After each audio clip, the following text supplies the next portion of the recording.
All righty, guys. How we doing? Good. I heard no opening statement today, so fire away. I think one of the biggest things is to go back and view the experiences that you had the season prior, and to evaluate what you've done in spring football. We played a lot of young people last year and wanted to see their progression from their freshman to sophomore years. Have watched that in the spring, as well as establishing what we did good and what we needed to improve on from last year, and try to implement those in our training camp coming up here on August 3rd.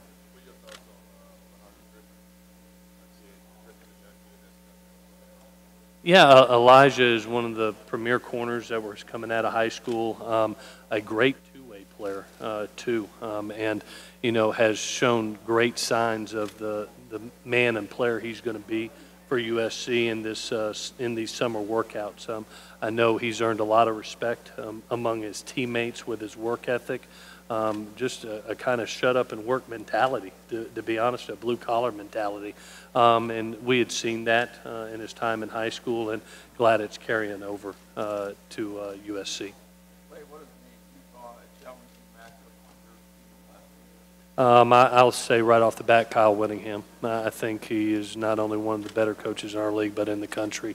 Have so much respect for him, his coaching ability, the kids he signs and develops, and it's always been a challenging game for us. And it's always been the last 2 years have come down to the last play, it seems like, and we'll have the opportunity to go back to Rice Eccles, which is a phenomenal place to play, an electric atmosphere with great fans that love their team and love football there. So it's always been a fun game. It's always great to compete against Kyle and his team. You're in for a very physical opponent, a very well-coached opponent, and that's you want. You love playing against the best. Coach, you lost a lot of key players this year, a lot of leadership roles. What do you tell to the younger guys that are going to be on a much larger stage, maybe under the microscope a little more? One more time, please. So you lost a lot of key pieces this year, like quarterback or a lot of leadership roles. What do you tell the younger guys who are going to need to step up and kind of be under that microscope a little more? Well, it's their opportunity. That's the beauty of SC is every time you lose a tremendous player. I remember losing Robert Woods and going, okay, what's going to happen? There's Marquise Lee, and then you lose him, and there's Nelson Aguilar. You lose him, there's Juju Smith. So you've acquired the talent that you believe in and the men that you believe in, and now it's their opportunity to compete. And the guy that is the best player for the moment is going to walk out there. And there's going to be several young players that have that opportunity. It's a great mix on this team. I think about the two young men that are here today, and Cam Smith and Porter Gustin. They're kind of what we have right now on the defensive side of the ball. Great experience, great leadership, great talent, and are really believe in team success over their individual success. So there's a great complement of both, I think, on this football team. A little bit of youth, but a lot of guys that have played a lot of football too. Maybe not some marquee star names. There'll be some star names by the end of the year, but I really like this team for what it is. It's a team and a unified team, and I'm looking forward to watching them compete. What star names do you think should be thrown out there right now? Star names, that should be the two that are here to me are superstars.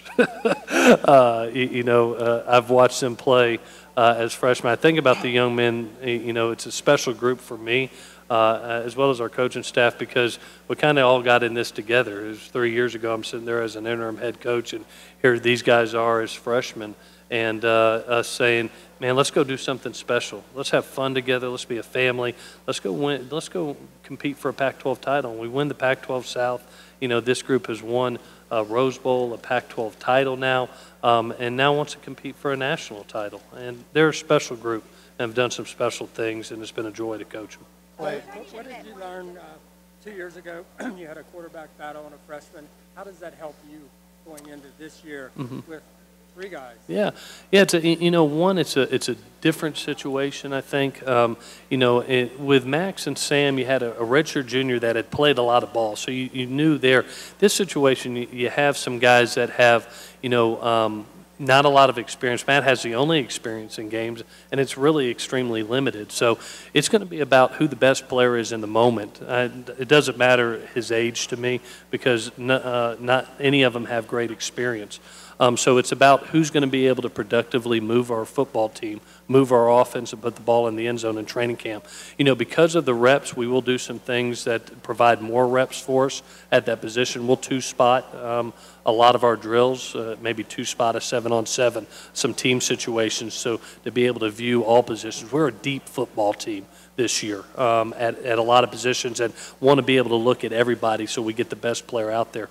But that'll be important to us, is to be able to make sure there's quality reps for everybody. Do you have a goal that when you have that set the first 2 weeks, how soon do you want to make that pick?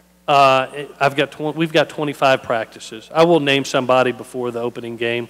I don't have a crystal ball because I'm going to have time enough to allow the kids to compete and make the best decision for our football team. So I think it'll be later than sooner. I just don't have a crystal ball on when that is. When I feel confident enough in it to make that decision, I'll let everybody know. Just like last time, I'll let the quarterbacks know and their families know first, and then I'll let the media know afterwards as soon as possible. But I would like to do it before. I won't go out there Saturday with nobody knowing who the quarterback is. I'm not going to do that. I want our team to know that. But I don't have a crystal ball for that date.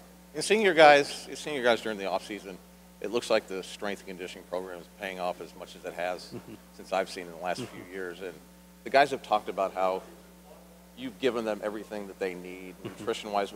Can you just help us with some of the stuff that you've given them this offseason? Yeah, this is a team that really wants to work. They have a tremendous work ethic, and I credit Ivan Lewis. I think every year I'm going to lose the guy to the NFL, and there were several teams coming to try to get him this year. But to be able to have the consistency and stability first of having an Ivan Lewis and his staff, I thought was imperative. And then two, our nutrition program I think is second to none.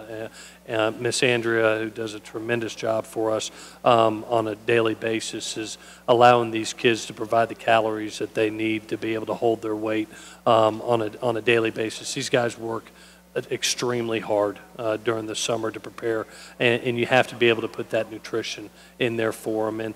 And whether it's supplement meals, whether it's our training table, whether it's providing them the level of nutrition at what I think is the highest level in the country, I think helps these guys. And then you have guys that are disciplined like Porter, and him lead the way. I think that's important. He shows guys that your body is a temple.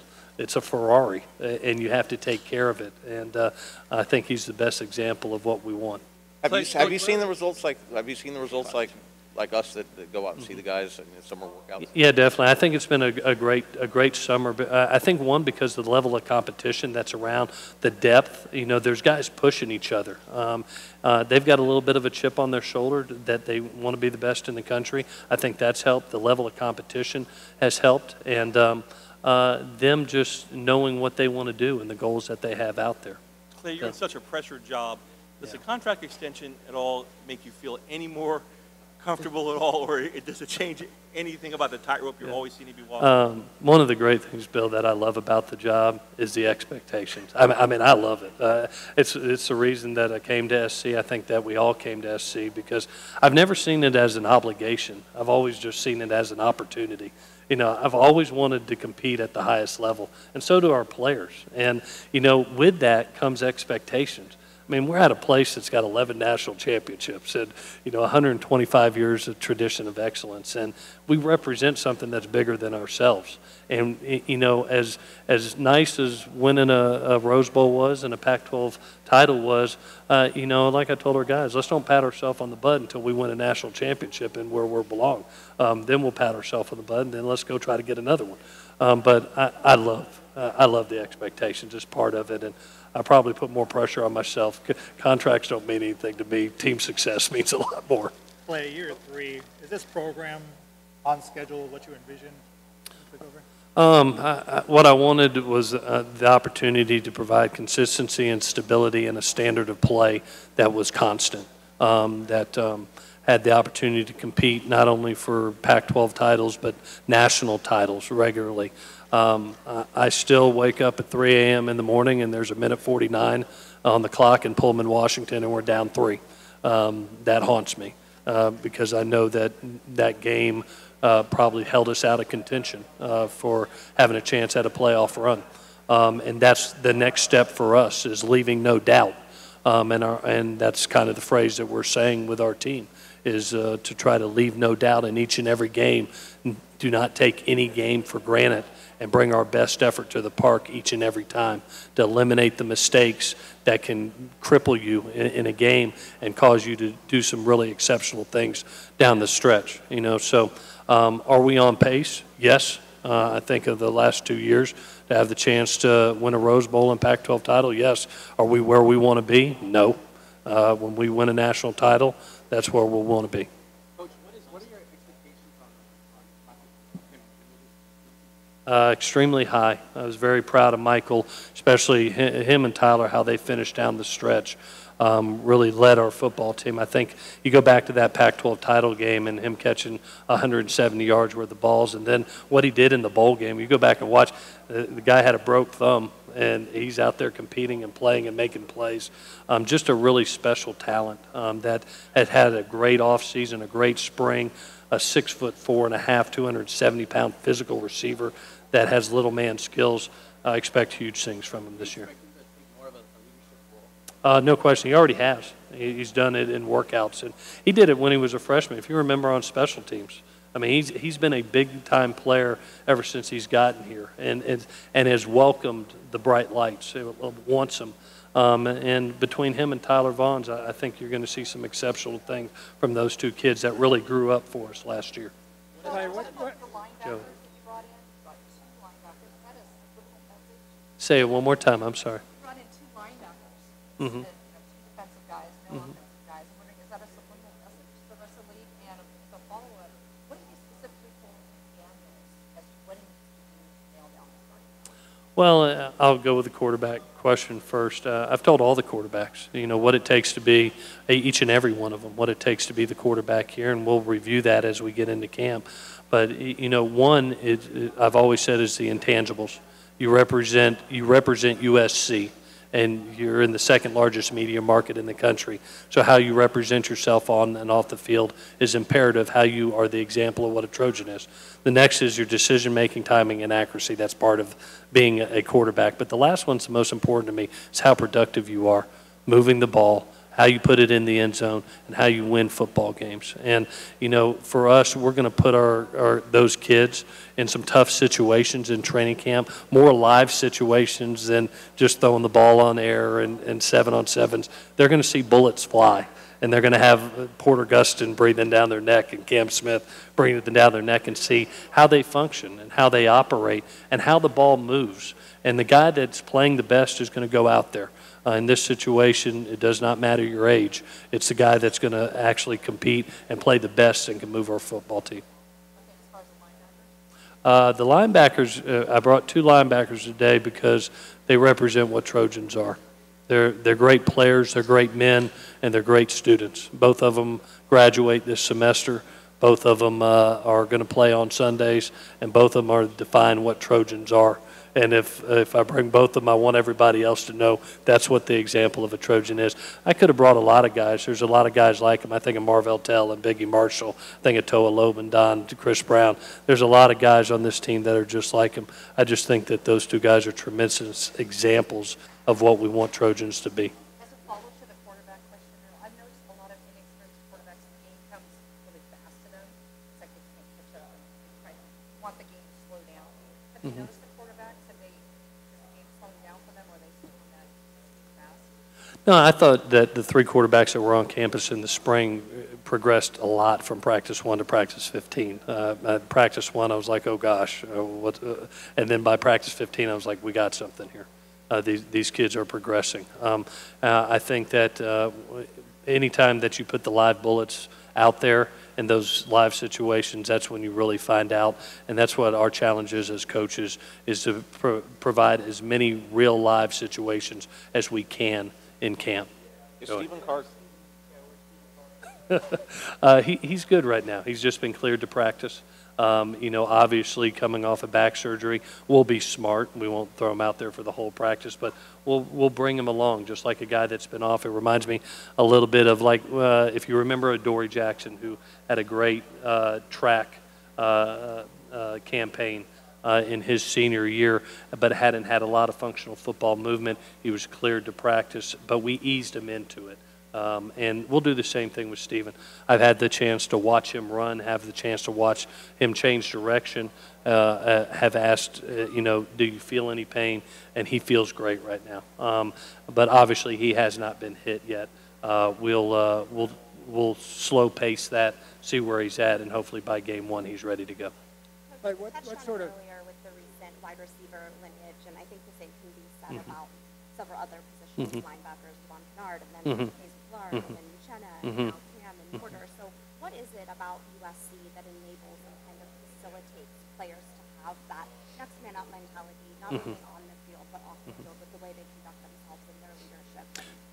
Yeah, I think, it goes back to that older brother, younger brother mentality and that sense of tradition of excellence at your position. And, every time that I see a guy leave, the level of recruiting that we do here at USC, not only as players but people, I think is very important. Coaches are nice, but players win games, and to be able to bring that level of talent, that level of person into your organization and to your team is important. And I think that's what creates, that ability to go to the next guy and to not lack production. And that's been going on here for a long time. The quarterback position's been going since 2001 with Carson, and every guy after that has done a tremendous job.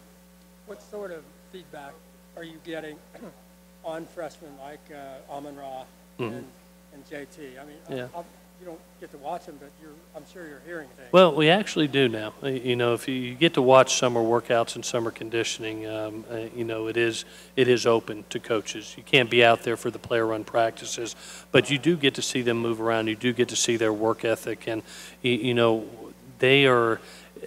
Both Amon-Ra and Devin Williams have provided great sense of maturity, both from a physical standpoint and from a mental standpoint. I've been very impressed, and usually that equals the ability to contribute.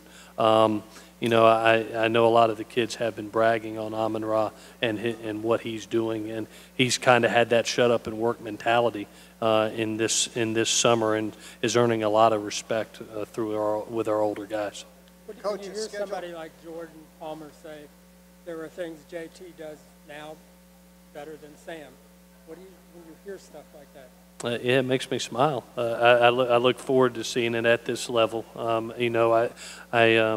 never going to put too much pressure on a kid. I want him to be able to grow and to develop. We are going to give him the opportunity to compete at a very, very young age and see where he is. I've known JT since he was in the 7th grade and has been in our camps every time that he's been in those situations. With USC coaches watching him in competitive situations, he's always thrived. I would expect nothing less. And Jordan knows a good one when he sees one. And JT Daniels is a damn good quarterback. Coach, a schedule question. I talked to a lot of SC people in September, Stanford. You talk about Texas, but UNLV's not bad. They're kind of dangerous in the opener. Tell me a little about getting the guys ready and not looking ahead. Yeah, I think one of the things that we've learned that every game counts. When you're trying to win a national title and you're trying to present a resume to that playoff football committee, every game counts, and leaving no doubt is very, very important. And our opening schedule with UNLV, going to Stanford, to Texas, coming back for a Friday night game after Texas against Washington State, and then going to Arizona against the Khalil Tate. That's a challenging opening schedule, but it also creates a great opportunity to start fast and create a great resume. And that's the way we look at things, is the ability to get out of the gate, play quality football teams that can create a great resume for you and hopefully put you where you want to be come late November. What is Austin Jackson?